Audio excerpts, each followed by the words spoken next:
Assalomu alaykum, to'g'ridagi barliq roman anglag'uvchi do'stlar. Biz Jaloliddin Behram yozgan Kona qopqon degan roman kitobni o'qishni davomlashtiryapmiz. Oldingi qismda Inoyat Oxunning saxta kitoblarni qandoq yasag'anlik jarayonlarini Mollerga so'zlab bergan yerlarini o'qib o'tgan edik. Endi davomini o'qiymiz. Xayriyat, Inoyat Oxun sheriklari bilan zo'r muvaffaqiyat qozongan bo'lib, bu saxta narsalar Yevropadagi eng cho'ng muzeylarda saqlanadigan buyumlarga aylangan edi. U yerdagi olimlar boshdan oxir bu qimmatli asarlarga qarab, beshi qetib qanday qilarni bilmay qilishdi. Hatto sharqshunos mutaxassislar ularni aniq tushuntirib berolmay gangirab qilishdi. Özlerining qadimgi til bilimini yetarsiz ekan deb bilishdi. Karnik Moller bu saxtapazliklarni ayıplash bilan billa saxta buyumlarni talishib setib olg'uchi do'sti Makartini, Rossiya konsuli Petrovskilarni ayıplash lozimligini his qildi. Chunki ular bu narsalarni shu qadar qizg'inlik bilan qilcha farq etmay setib olib, aldamchilarga makon, zamon, sharoit yaratib berib madad bergan edi. Karnik Mollerni qattiq echindirg'ini do'sti, ustozi, Hindi va O'rta Osiyo tilshunosligida zo'r muvaffaqiyatlar qozongan dohiy darajalik olim Lawrensning ahmoqlarcha aldanganligi edi. U bu arnumusni umrining oxirigacha yuyib tugatarlarmi? 2 kunlik so'roq oxirlashib, 3-chi kuni Inoyat Oxun Xotan turmasiga tashlandi. Kundupaylar uning putiga ishkal selayotganda Karnik Moller uni ko'rgili keldi. Mollerni Inoyat Oxunni ko'rgili keldi degandan ko'ra, qisos huzurini surgili keldi degan tuzuk edi. Bu bobdagi tarixiy faktlar va voqealar Tangdongning ko'z yoshi qurg'an ipak yo'li nomli ilmiy maqolasiga asosan badiiylashtirib o'zgartib e'lingan ekan. Inoyat Oxun, o'zingni qandoqroq his qilyapsan? dedi Moller sigaretini sho'rab turib. Putondagi zinnat buyumlar yarishibdi, lekin u saxta emas-chimi? Men uchun ana tuproq yurtimdagi turma bajoyiki jannat. Inoyat Oxun ko'zlarini mixtiq qadidi. Lekin paskina oyoqlaringda dassab turgan bu zimin sen uchun veylun dozaq. Sen qanchilgan ota bovlarimizning qabra, mazar, lahatlarini qezib vayron qilmading. Ularning qarg'ishi seni tutmasligiga ishonmayman. Seni oxir yer yutidi. Eng dahshatligi tirik turg'izib yutidi. Inoyat, seni buncha bola chidamas deb o'ylamabdi ekanman. Lekin Mollerning yuragi jig'da qilib og'di. Jining tomishqinga kelib qolsimi osmonga tepsina? Chunki men mush tuproqning egisi. Yo'g'on so'zlashga haddim bor. Inoyatning ko'zlari kuldi. Ammo sen yotlarning yerini dasab turg'ashqa, yuraging hamon pok-pok, ishonching yo'q. Kechalari yoki kunduzlari tapanchangni pokiningga besib yotsan. Bundaq ansiz hayotning nima lazzati? Deb boqqina. Hozir o'zingni qandoqroq his qilyapsan? Moller Inoyat Oxunni bunchavala so'zman, ochiq tilli deb o'ylamagan edi. Shundoq. Toshqanmu jon ochig'ida odam tishlaydi emasmi?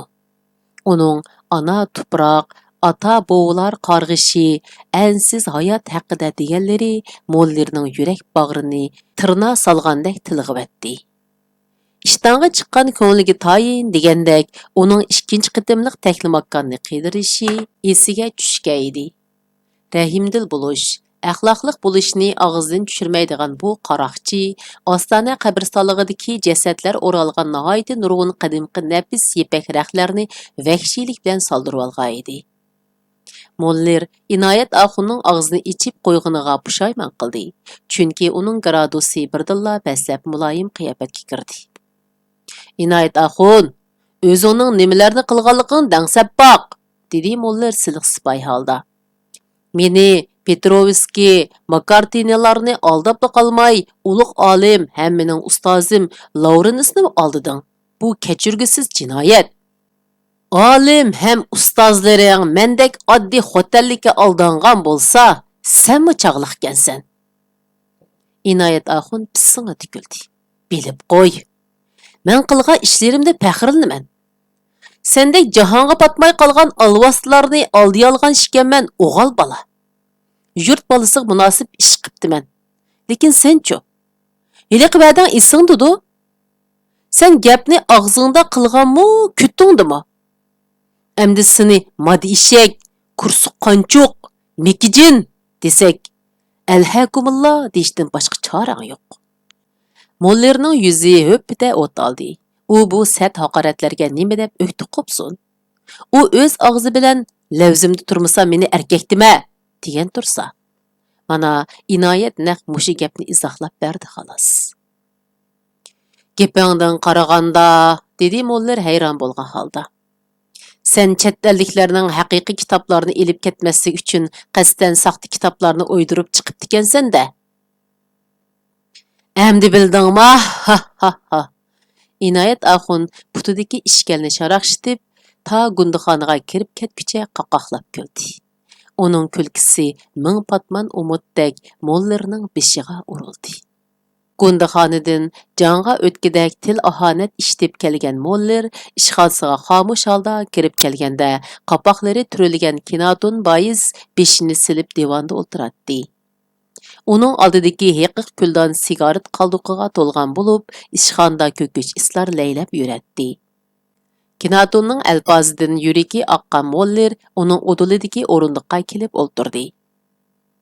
Men seni saqlab turgan. Kinoton eg'ir qapoqlarni ko'tardi. Sana nima deb izhor qilishimni bilmay turman. Turqongdan qaraganda yaxshi xabar emasdek qiladi. Shundaqda bu davargin.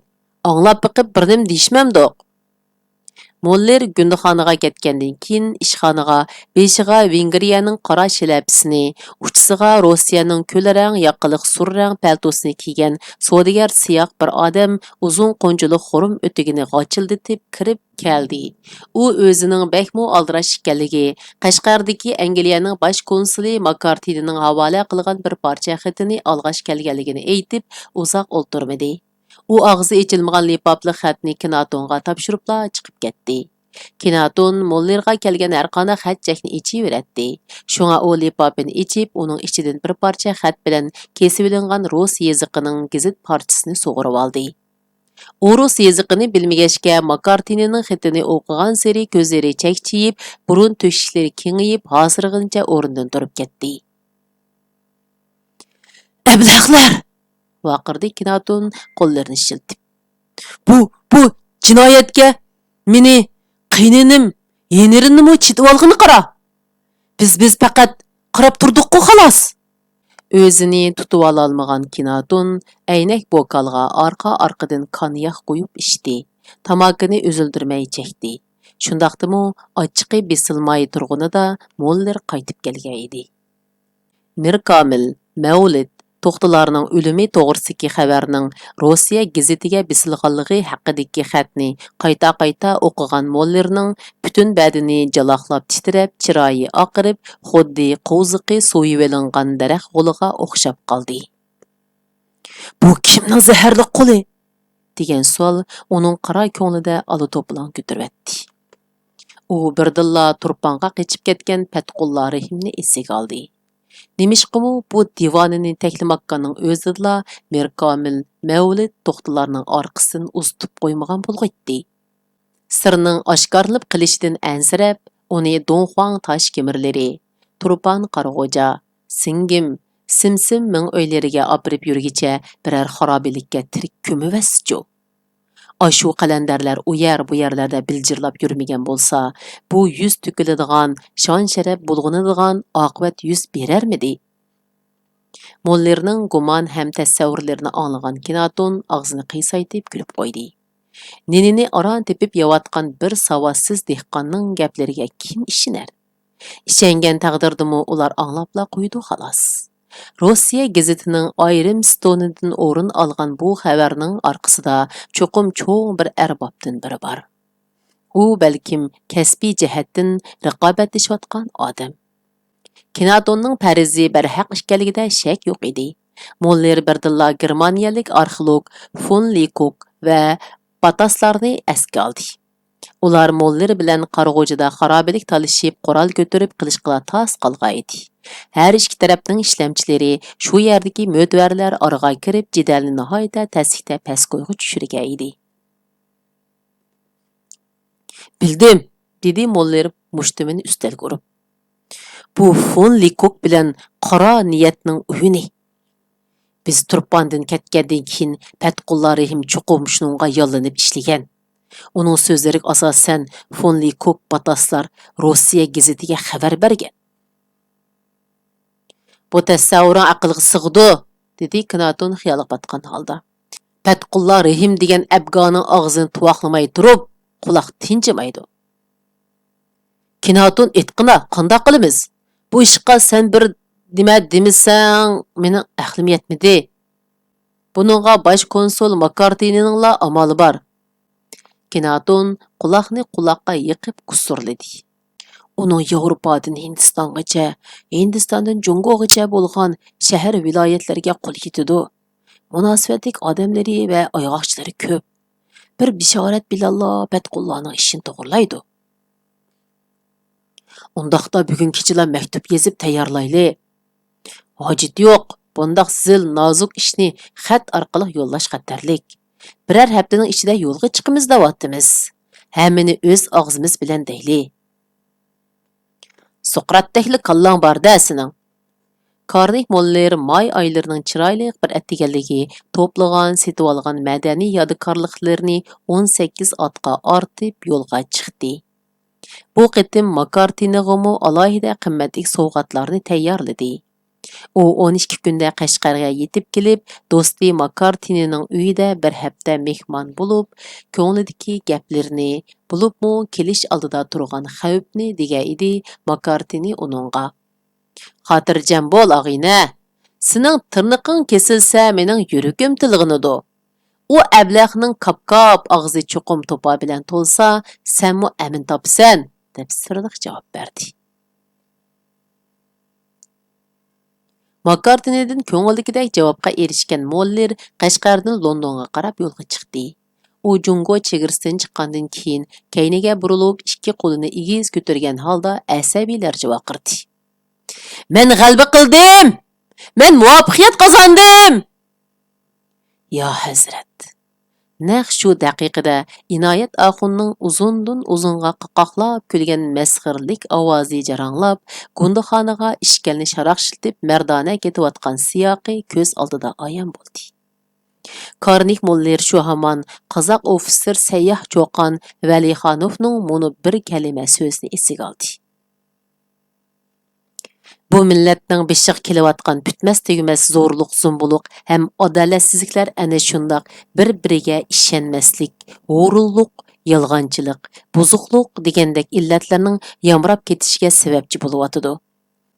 Lekin bu millatda boshqa millatlarga nisib bo'lmagan shundoq bir sehriy kuch borki, agar bu millat boshqacha bir afzal sharoitga ega bo'la olsa, o'zlari bilan bir dindiki boshqa millatlarni orqada qoldirib, hammasining oldiga o'tib ketgan bo'ladi. Cho'qon Valixonov Oltishar xotirlari Şinjan Güzel Sanat Fotosurat Nashriyati 1994-yili Xanzochi nashr. Xanjarli qamchini qo'lga tushirish ko'yida donishni yo'lga silayotgan Karnik Moller karoytida o'ngdisiga yotqanicha To'risqa qarab ikkinchi qitimliq ekspeditsiya qidirishni bir qora aslab chiqdi. Inoyat Oxunning seni tirik turg'izib yer yutidi degan so'zi uning esidan zodila ko'tarilmagan edi. Rost. Birinchi qitimliq qidirishda bir komil mavlidlar bir tomcha suv uchun uni bo'g'ib o'ldirib qo'yg'ili tasliq qoldi. Agar Moller chaqalliq ko'rsatib ularni etvetmagan bo'lsa, uning jasadi taklimakon qumliqlarda qolgan bo'ladi. Ikkinchi qitimni qidirib tekshirishda Inoyat Oxunning yoshurun zarbisiga uchirdi. Bu aql farosatlik, chechan, lukchak Angliya davlatining olimlarini butkul dunyo ilm ahli oldida nomusdan o'ldirdi. Bu o'lim qazoga qadar yetib kelgandan 1000 martaba ortiq sharmanda o'lim edi. Üçüncü qitim Taklimakkanға yurish qilganda Karnik Mollerga tun nisbida bir qora niqobliq odam pichoq urdi. Agar pista kuchi qavab oldin signal bermagan bo'lsa, u yuragiga pichoq yeb qonga chilishib qolgan bo'ladi. Boyliq ko'yida bulangchilikqa to'ymagan Moller mana tarim o'ymonliqidagi taklimakonga 4-chi qitim keldi. Ekspeditsiya uchun aplik sharoit qish faslini tanlagan Moller zimiston qishning kirishini kutib yotmoqda. Bu 4-chi qitimliq ekspeditsiyada yana nima ishlar yuz berar? Seni tirik turg'izib yer yutidi degan ovoz uning quloq tubida aks sado bo'lib yangragandek bo'ldi. Mollerning ko'zlari chekchiyib to'risqa qadilib qoldi.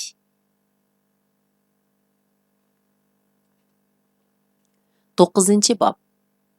Danish bilan Gulbadamning bir-birini izlayotganiga bugun 3 kun bo'ldi. Har ikkilisining o'ylaganlari o'zgacha edi. Gulbadam: "Qopqinimning taqdirini kepan o'g'risi Danish biladi" degan umidda uni izlasa, Danish 15 tilla ko'yida xanjarlik qamchini qo'lga tushirmoqchi bo'ladi. Bugun Qaraqashda haftada bir bo'ladigan bozor kuni edi. Odam, uloq, har xil yor-yor harvolar tegidan ko'tarilgan chang to'zon yana asta-asta paslab badam doppa, shapoq doppa, talpak, yuzlarga ham tuklik maydalarga qunib, ularni helila go'rdan chiqqandek to'pachray qilib etgan edi. Bozor bir xil shov-shov, vaqirash, tillash, bir-birini o'llik ovozda chaqirish, xaridor chillashlarga to'lgan bo'lib, tavangda non ko'tarib ketayotganlar issiq non desa, baqqallar marvoyitdek uzum, shoh montisi sharbati qiyom deb vaqirishadi. Qisqasi, bozor rastlari qiyochiya bilanovat edi. Bugun tushgacha Gulbadamni izlagan Danish rastlarni arala hamla yerga bo'yindab, do'g'ab qatorlariga yetib keldi. Uning qursiqi ochqa edi. Danish sharbatchi ayoldan bir hijir jigda sharbati ilib, potisidagi zag'rini ovab soldi. Andin huzurlanib yeyishga boshladi. Bek aldirab yegashkimu qiqilib ketib beshini ko'targan edi, ko'zlariga ishnalmayli qoldi. Chunki sharbatchi ayolning orqasida qamchisini tasma kamarga qistirgan, ko'zlaridan chiqin chiqayotgan Gulbadamni ko'rib qoldi. U xuddi chilishqa tushadigan palvonlardek qo'llarini beliga tirab, qaddini tik tutib turadi. Danish mangdab qolgandek uningga talvalarcha og'zini ichib qarab qoldi. U oralla: "Silkalla" deyaladi. "Neningni ye? Sharbatingni ichib bo'l. Sana deydigan gapim bor" dedi Gulbadam uni sallab. "Shap bo'l." Ma'qul. Danish ochal yo'ldagi sili o'zlarining o'rniga qo'pol sallashlarning almashqanligidan sal andikib qoldi. Bu albatta do'stlik mehribonlikning dushmanlikka o'zgarganligidan derak beradi. U hijirdagi nonni shapur-shupur yeb sharbatni birla ko'tarib ichibdi-da, hijirni bekor dedi. U duo qilib bo'lgandan keyin sharbatchi ayolning pulini berib o'rnidan turdi. Danish qizdan aymangan holda egilib susqina ta'zim qildi. Gulbadamu beshini bilinmas lingshitib qo'ydi. Andin birer pinhon joyni izlab, Gulbadam oldida u kaynida mangdi. Ular kelkundek eqiyotgan odamlar orasida urilib, so'qilib, qistilishib ketyotdi. Danish uni bir necha kundan beri izlayotganligi haqida eg'iz ochmadi. Qaynoq bozor bara-bara orqada qilib, odamlar shalonglashishga boshladi. Ular yo'l chetidagi egiz o'sgan sovadan teraklar daldisida to'xtadi-da, suvsiz qurib ketgan eriqning qirida o'ltirdi. Biroq nima deyishni, gapni nerdan boshlashni bilolmay, har ikkilisi tiniqi to'xtab qolgandek bir hazo jimib ketdi. Bu chog'da hojatmand Gulbadam bir oz paskoyga tushgan bo'lib, gapini siliq sipoyilik bilan boshladi. Chunki yigitning tamoqdan keyin duo qilishi uni nimala bo'lsa musulmonning bolasida degan o'yga keltirgan edi. "Men seni 3 kundan beri izlayapman" dedi Gulbadam ko'zining qirqida qarab qo'yib. "Nima uchun ishkanligini bilamsan?" "Yo'qso, bilmayman." Danish chandurmadi. Chunki u qizning nima vajidan izlaganligini sinokab bo'lgan edi.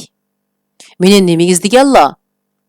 Gulbadam eg'ir uxsingan holda qopqan to'g'riliq so'zlab berdi. Ham o'zining 15-16 kundan beri nurg'un Hem özünün 15-16 gündən beri nurgun hərəş tartqanlığı, sürüştürmеген dəng, karvansaray, ötəng, aldığa uçurğan yolçular qalmağanlığını eytib, көзден 2 tamca yaş domulab düşdü. Danish bunundan bəkmo oңaysızlanıb көзләрне qaçırdı. Çünki yumşaq көңіллік qilib səvəllik ötküsüla 15 tilla Allahu Ekber'ge gedətdi. U bu tillalar bilan bir ömür namratçılıqdan qutulub, ömrünü behuzur rahatda ötküzəlaytdi. Biroq bumu uning arzusi emasdek qılatdi. Bu tillalarni almasa, mollarning ishonchisidan mahrum bo'lib, ichiga qo'g'ishindek uyib ketgan maqsad nishonlariga yetolmaydi. Chunki u qissas uchun jinini tikib qo'ygan yigit edi. Bir qopqon uchun nemanchilar harajlatganlik deb o'ylab qilishing mumkin, dedi Gulbadam yuzdagi yoshni surtib etib. U degan necha buvamdan qolgan tavarruk. Men uni topolmasam, bu o'g'larimning ruhi qo'rinmamdi.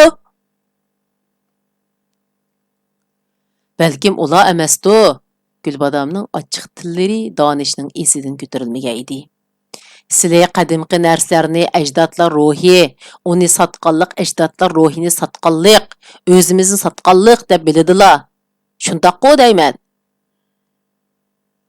Gulbadam ichida qara bu kepan o'g'risining yomonligini. Ajab ipidek keltirib chiqvolda deb o'yladi-da, chandurmay kulib qo'ydi. Albatta shundaqda. Danish yonboshqa chiqqaydi. Ba'zi odamlar ozg'ina pulni deb iymonini, g'ururini, vijdonini setiyotidi. Ularmu og'izda iymonni, dilida xudosi bor musulmonlar-ku. Danish ansirab qoldi. Bu qizning og'ziga gap silib berganligidan o'kindi. Onunsizmi Danishning vijdon azoblari, o'ylaydigan ochiq xiyollari, ichini o'rtab turgan pig'onlari bor edi. Bu qizning bu so'zi mix, yana bir so'zi zix bo'lib, jarohatlik yuragiga sanjilyotsa, biroq qamchini qo'lga tushirmasa, murod maqsadiga yetolmasa, endi qanday qilg'uliq? Qopqani topmaslar zodi bo'lmamdi? Shunchalik harash tortishlariga arzimdi. Uning yetib ketishim bir irodig'u. Xudo odamni shunchalik ulug' yaratdi. Sababi nima? Qizning ko'zlari nurlanib ketdi. Chunki banda baloyi ofat har bir dishvorchiliklarga chora tadbir izdigüchi ham izdanguchi. Qandaqdir bir la'nati shaytonning vasvasasi bilan o'g'irlik qildi. Men buningga sukut qilib o'ltirsam bo'lamdi. Undaqda insonni ulug' yaratgan Xudo mag'firat qilarmi? Danish bu qizga gap to'shatqili bo'lmaydiganligini his qildi. Uning bilan tirkishish xuddi aqtarmiliqda chalma talashqandek ahmoqlik bo'ldiganligiga ko'zi yetdi. Shunga u tarsa qizni qapqani tepib berish bahonasida yiroq yerlarga ilib ketib, aplik fursat chiqqanda xanjarlik qamchini qo'lga tushirishni o'yladi. U mushunda qilmasa, taklimakonga qandoq kiralaydi? Agar ajnabiyning maylini utalmasa, uningga yiqilishish ba'si mushkilda. Amisa men ochiq gapni qilay. Danish beshini ko'tardi. 7-8 kunlik qumliq ichida Yapsal karvon sari bor. U yerdan otliq 2 kun mangsa bugur yingsar degan yurtga kirib ketadi. Bu saroy ajnabiylarning asosiy turalg'usi. Butunlay ovchilikqa oid qurollar setiladi. Undaqda qapqonlarmi shu yerda setildi ekanda? Har xil qapqonlar desizlar. Danishning ko'zlari nagidur tikilib qolgan edi. Alayli, temir qapqon, munguz qapqon, tayan to'zoq, qiltoq, to'r, chatmak, bosmoq, kaptar, o'rdak, to'shqon qismoqlari, so'g'on, miltiq, cho'ng ham yirtqich hayvonlarga otadigan uchar nayza, ovga o'gitilgan it qushlargacha shu yerdan tepiladi. Ovchilik qadimqi qurollariga herisman ajnabiylar, boylar, kasbiy ovchilar shu yerga to'plashidi. Mening qopqinimni shu yerdan topqil bo'ladi demoqchimsan? Hodda qila olmayman, ammo qadimqi ovchilik qurollari u yerda qimmat bahoda setiladi. Ehtimol qopqonlarining xavri shu yerda chiqib qolsa emas. Aka, meni shu yerga boshlab borgan bo'lsang, yelindi Gulbadam. Bir ömür xizmetini qilsam mayli. Bu quruq gapga chin putmasang, uyimdagi alaat, kala o'shkilarimni setib haqqingni beray. Bo'lmaydi. Men o'zimni o'limga tutib bergim yo'q, dedi Danish nezi qilgan bo'lib. Osh oziq tugab ketsa nihoyat xatarlik. Bulubmu suv qolmasa ajal yenimizdala. Osh oziq suvni yetarlik olsak, tejab ishlasak bo'ladi-ku. Atlarchu, Danishning ko'zlari yo'g'on ichildi. Yem-xashak, tulumlar ortilgan otlar qumliqda asal holidan ketadi. Xudo madad berdi aka. Gulbodamning og'zidan aka degan gap ikki qitim takrorlanishi Danish lappita uning qarab qo'ydi. Men sizlardan bir ishni so'ray. Xafa bo'lsa javob bermasizlarmi bo'ladi? Danish tunji qitim Gulbodamga tikilib qaradi. Ism shariflari kim bo'ladi? Danishni hilimu kepan o'g'risi deb biladigan Gulbodam bir o'g'ri sayoqqa ismini tegisi kelmidi ham har oldi. Ammo u hozir uning hojatman bo'lib yilinibassa, uning jahlini qaturganning Gulbodamga hech qanday foydasi yo'q edi. Shunga u buvisi Abdullohning ko'z tegmasun uchun sallab chaqirdigan ismini deyishni loyiq topdi. Mening ismim Bodimak. Nima? Danishning ko'zlari chimchiqlab ketdi. Bu qanday ism bo'lib ketdi endi? Meni kechirsizlar. Ata-onam bir tal qizimizga ko'z tegib ketmasin deb ashunda g'alita sat ismni qo'yibdi ekan. Bumi bor gap. Ata-bovalar farzandlarining jinining mahkam bo'lishini, uzoq umr ko'rishini tilab, po'lat, tumur, toshpo'lat, toshtumur, olmos, oltin qo'yishgan.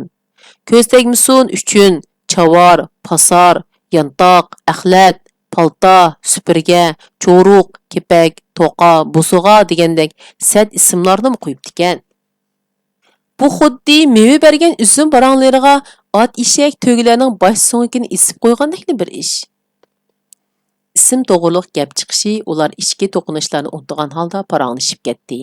Bu tabiiy ulangan suhbat ikkisining o'rtasidagi to'ngni ostola eritdi. Əmsə Danish, bugunla atlarga yem xəşək, özümüzge aş ozuq alaylı. Gülbadam yenikkina tin aldı. Andin tang səhərla yolga çıxsaq qandaq? Qarısla Badimek ayım, mən texi maqul demedim cumusla. Voy, nimandaq tutamı yo'q nimisan? Qiz bola turib, mən qorqmasam, xotun kishidek mijazing zayıf nimikensin ha?